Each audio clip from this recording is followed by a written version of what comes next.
Picture this for a second. Let's say there's a woman named Sarah. She's 58 years old, and honestly, like clockwork, she walks into her local gym, nervously skirts right past the heavy, clanging iron of the weight room, and just makes a beeline straight for the treadmills. You know the drill. She does her 30 minutes, she stretches, she goes home. But lately, despite all that dedicated walking, Sarah has been noticing this creeping, heavy fatigue. Her joints are aching just a little bit more, bringing in the groceries feels weirdly harder, and she's quietly starting to worry about her balance. I'm willing to bet a lot of you watching this explainer know exactly how Sarah feels. Well, today on Vital Elixir, we're going to walk through a personal journey, one that completely transforms the way we look at aging. We are diving into the modern science that reveals why, for women over 45, strength training isn't just optional anymore. It is quite literally the single most powerful tool you have to reclaim your energy, protect your body, and completely secure your independence. Now, if you, just like Sarah, have been avoiding the weights for years, I want you to hear this right now. It is not your fault. Seriously.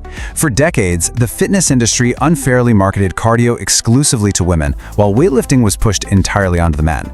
You were essentially told that cardio was the absolute only way to stay slim, and that if you even touched a dumbbell, you'd instantly become bulky. On top of that, the medical establishment just focused endlessly on weight loss instead of building capable, resilient strength. You were basically handed a cultural script that said strong women are somehow too much, while today, we're throwing that script right in the trash. But before we dive into the really incredible turning point in Sarah's story, and hopefully in your own story too, I do want to gently remind you of something super important. As the host of Vital Elixir, your safety and well-being are always my absolute highest priority. This explainer is strictly for educational purposes. If you happen to have osteoporosis, joint replacements, uncontrolled blood pressure, or any history of cardiac events, please always consult your healthcare professional or a physical therapist before you start a new routine. Your doctor is your best partner in this whole journey, so just make sure they give you the green light first. The very first step in Sarah's transformation was tackling that huge looming myth of bulking up. So let's talk about the number 0.7. That is the maximum amount of testosterone in milligrams that the average woman produces in a single day. Men, on the other hand, they produce anywhere from 6 to 8 milligrams daily. To put that into perspective, significant muscle growth, the kind that makes someone look bulky, requires really high levels of testosterone. So without taking outside steroids, your body simply does not have the biological recipe to accidentally build massive muscles. It's just not going to happen. So, you might be wondering, what actually happens when you start lifting? Well, you absolutely won't look like a bodybuilder. Instead, you're going to develop lean, dense, really capable muscle.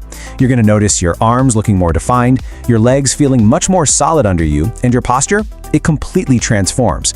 You'll literally stand taller with this confident posture that just says, I am strong. You aren't getting bigger, you are simply going to look and feel like a much more capable, vibrant version of yourself. When we really contrast Sarah's old routine with her new one, the difference is night and day. Don't get me wrong, a 30-minute run or walk burns calories, and it is absolutely wonderful for your heart. But excessive cardio without any strength training after age 45 can actually speed up muscle loss. That's a huge deal. However, when you combine cardio with strength training, you build metabolically active tissue, and you can literally reverse sarcopenia, which is that really frustrating age-related loss of muscle mass. This brings us to a really fascinating concept called EPOC, or excess post-exercise oxygen consumption. I like to think of this as the afterburn effect. Because you've challenged your muscles, your body has to work overtime to repair that tissue. What does that mean for you? It means you continue to burn elevated calories for 24 to 48 hours after your session is over. Building muscle literally turns your body into a metabolic furnace, even while you're just sitting in your favorite chair relaxing with a good book. Now, the next hurdle Sarah faced was this quiet, nagging fear that maybe she was just getting too old or too fragile to start lifting. Have you ever felt that way? Well, science tells a completely different, honestly beautiful story. There is absolutely no upper age limit for building muscle. A landmark study published in the Journal of the American Medical Association looked at adults in their 80s and 90s. After just 8 weeks of strength training, 8 weeks, their strength increased by a staggering 174%. Plus, research confirms this is highly therapeutic for older adults dealing with arthritis or joint replacements. Your muscles and bones aren't too fragile at all. They are literally just waiting for the signal from you to rebuild. When we zoom out and look at the big picture, we see that strength training isn't just about biceps or squats. It rebuilds you from the cellular level up. Dealing with bone loss? The mechanical load of lifting weights stimulates cells called osteoblasts to actually build brand new, dense bone tissue, fighting osteoporosis head-on. For a slowing metabolism, that new muscle tissue acts as a furnace, like we talked about. Struggling with brain fog? Lifting actually increases a protein called BDNF, which supports memory and cognitive function. And for fall risk, which we know is absolutely critical for maintaining independence, targeting your legs, core, and grip can improve your overall balance by up to 40%. It is truly a full-body elixir. So how did Sarah actually do it? Well, she didn't join some fancy, intimidating gym. She completely transformed her life with a really safe, daily 20-minute ritual right in her living room. And every safe routine has to begin with a warm-up. We want to spend just 3 minutes gently preparing the joints and muscles, letting the nervous system know, hey, it's time to move. Marching in place for about 60 seconds, doing some simple arm circles, a few torso twists, and some ankle circles. This perfectly lubricates the joints and safely elevates your heart rate without any strain whatsoever. Next up, we focus on the foundation, the lower body and core. You're going to do 2 rounds of 10 repetitions each. First, sit to stands or chair squats using a sturdy dining chair. This builds up your quads and glutes, which are the exact muscles you need to get up from the couch independently. Then you'll do glute bridges down on the floor to protect your lower spine and power your daily walks. Finally, a 30-second farmer's carry. This is so simple, just hold a light weight in each hand and walk around. This builds grip strength and core stability, which, believe me, are absolute essentials for fall prevention. Then we move right to the upper body, again doing 2 rounds of 10 reps. Wall push-ups are fantastic here because they build your chest and shoulders without any of the intimidation or wrist strain of having to get all the way down on the floor. Next, just grab 2 soup cans right out of your pantries for rows. These build the muscles in your upper back, fighting off that hunched posture we all want to avoid as we get older. And finally, a gentle overhead press with those exact same soup cans to make sure you maintain the functional ability to reach up and safely grab a dish from a high shelf. And of course, you finish with a really calming 2-minute cool down. Try a gentle seated hamstring stretch, maybe a doorway chest stretch to open up your lungs, and take 5 slow, deep belly breaths. This sends a clear signal to your body that the work is done, brings your heart rate down safely, and really rewards your muscles for their incredible effort today. You know, the real beauty of Sarah's story is that she didn't rush. And honestly, neither should you. Sustainable progression is the absolute key to staying safe. For weeks 1 and 2, it's body weight only. Just focus on moving safely and getting the form right. By weeks 3 and 4, that's when you add those soup cans or maybe some light 1-pound dumbbells. Moving into weeks 5 and 6, you might feel ready to introduce a resistance band. The point is, you scale this routine entirely at your own pace, respecting what your body tells you every single step of the way. I really want you to internalize this truth because it's a real game changer. Your muscles are not just for show, they are your armor against the physical challenges of aging. And your bones, they are not fixed, fragile things. They are an active construction site, constantly tearing down and rebuilding based on the tools and the signals that you give them. When you lift, you are delivering the exact raw materials they need to stay strong. Ultimately, this whole journey isn't about fitting into a certain dress size or competing with anyone else at a gym. It's about the emotional payoff of picking up your grandchild without your back aching for 3 days after. It's about confidently carrying your own groceries, tending to your garden, and living independently in your own home on your own terms for as long as humanly possible. You don't have to be perfect. Strong is exactly enough. So as we wrap up this explainer, I just have one simple question for you. Are you ready to go into your pantry and find your 2 soup cans today? Please check in with your doctor, give that gentle warm-up a try, and share your own transformation journey with us in the comments below. But before you go, just consider this one thought. If lifting a few soup cans today could genuinely be the difference between needing a caregiver or living freely in your own home 10 years from now, isn't that a swap worth making? Thank you so much for joining me here on Vital Elixir. Trust your body's amazing ability to rebuild, and I'll see you next time. So imagine doing absolutely everything right for your health as you age. You're over 45, maybe pushing 55 or 60. You're keeping an eye on your blood pressure. You're taking your daily walk, keeping up with your vitamins. And yet you still wake up feeling just utterly exhausted. You've got this quiet, lingering brain fog and a strange sense of feeling disconnected, or honestly, even a bit invisible. Today, we're going to unpack the #1 predictor of a long, healthy, and independent life. And I promise you, it is not your step count. Think about a person we'll call Sarah. Sarah is in her late 50s. She watches her cholesterol like a hawk and exercises regularly. But ever since her kids moved out and her daily routine shifted, she struggles with this heavy, quiet exhaustion. What Sarah is experiencing actually isn't a lack of vitamins or a failing fitness routine. She's navigating a hidden crisis that so many of us face as we age, but very few of us actually talk about. And Sarah's routine perfectly illustrates this massive disconnect. You can have picture-perfect physical habits, right? A pristine diet, daily walks, taking all the right medications. But beneath all that, you might still have these hidden symptoms. Things like fragmented sleep, brain fog, feeling invisible. And so often, we mistakenly just brush these off as normal aging. Sarah certainly did. She thought, well, I'm just getting older, so I'm tired. But the science, it is telling us a completely different story. To truly understand why Sarah feels this way, we have to look at a staggering number: 85 years. That is exactly how long the Harvard study of adult development has been running. It's actually the longest running study on human health in history. Researchers have tracked over 700 men, and eventually their families, for more than 8.5 decades. They gathered literally millions of data points, from blood tests to brain scans. And what they found completely changes how we should look at aging. The current director of the study, Dr. Robert Waldinger, came to a stunning conclusion. It's absolutely crucial. He says, the quality of your relationships is the #1 predictor of your health, your happiness, and your longevity. Not your cholesterol, not your genetics. Connection is your most vital medicine. And the really dark flip side of this is that chronic loneliness is associated with being as dangerous to your health as smoking 15 cigarettes a day. Because loneliness isn't just a sad, emotional feeling. It's a profound, measurable, biological state. At the center of this is something called the HPA axis. Think of it as your body's ancient survival alarm system. Back in our ancestral past, being separated from the tribe literally meant death. Well, your brain still operates on that ancient logic. When you feel socially isolated, your brain perceives it as a genuine survival threat. It activates this HPA axis, pumping out the stress hormone cortisol, and keeps your nervous system stuck in a constant state of fight or flight.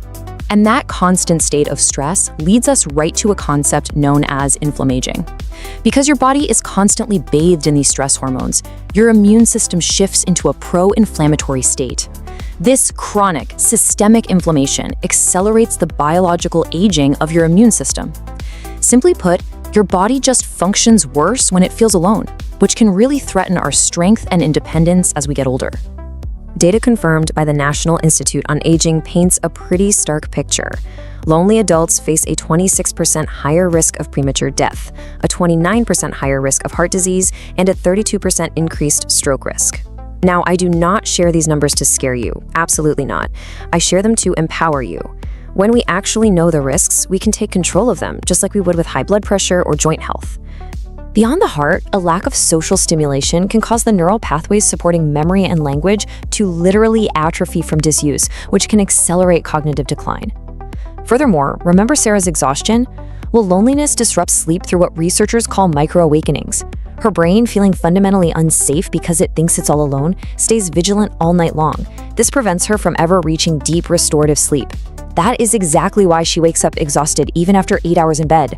Why does this hit us so incredibly hard at a specific age? Well, in your 20s, your social world was pretty much built for you through school and college. In your 30s, it was structured by work and your kids' activities. You didn't even have to try to make friends, they were just there by default. But look at the 45+ category. Kids leave the nest, careers shift or end, parents age. The built-in social architecture of your youth quietly collapses, and if you don't actively rebuild it, you can suddenly find yourself with no one to call. Your brain, your immune system, and your heart respond beautifully to connection at any age. It is never too late. Just as we work on our physical fitness, we can work on our social fitness. We're going to walk through Step 1, the one-person principle, Step 2, the third place strategy, Step 3, vulnerability courage, Step 4, movement plus connection, and Step 5, the giving hack. Let's start with Fix 1, the one-person principle. The Harvard study is crystal clear here, folks. You do not need hundreds of friends. You need quality. For Sarah, this meant simply sending a text to a former colleague she lost touch with. You don't need to rebuild an entire network overnight. You just need to lay one single brick of connection at a time. Just reach out to one person this week. Next up is Fix 2, the third place strategy.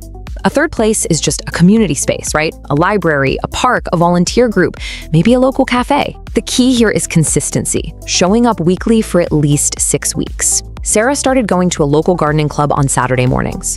Simply becoming a regular builds what sociologists call weak ties, and that creates a profound, protective sense of belonging. Fix 3 is vulnerability courage. Now, I know this challenges how a lot of us were raised. We were taught not to burden others, to just politely say, "I'm fine." But surface-level interactions do not protect your health. The adults who thrived in their 80s were those who could honestly say, "You know what? I'm struggling." Sarah started opening up just a tiny bit more during her gardening club breaks.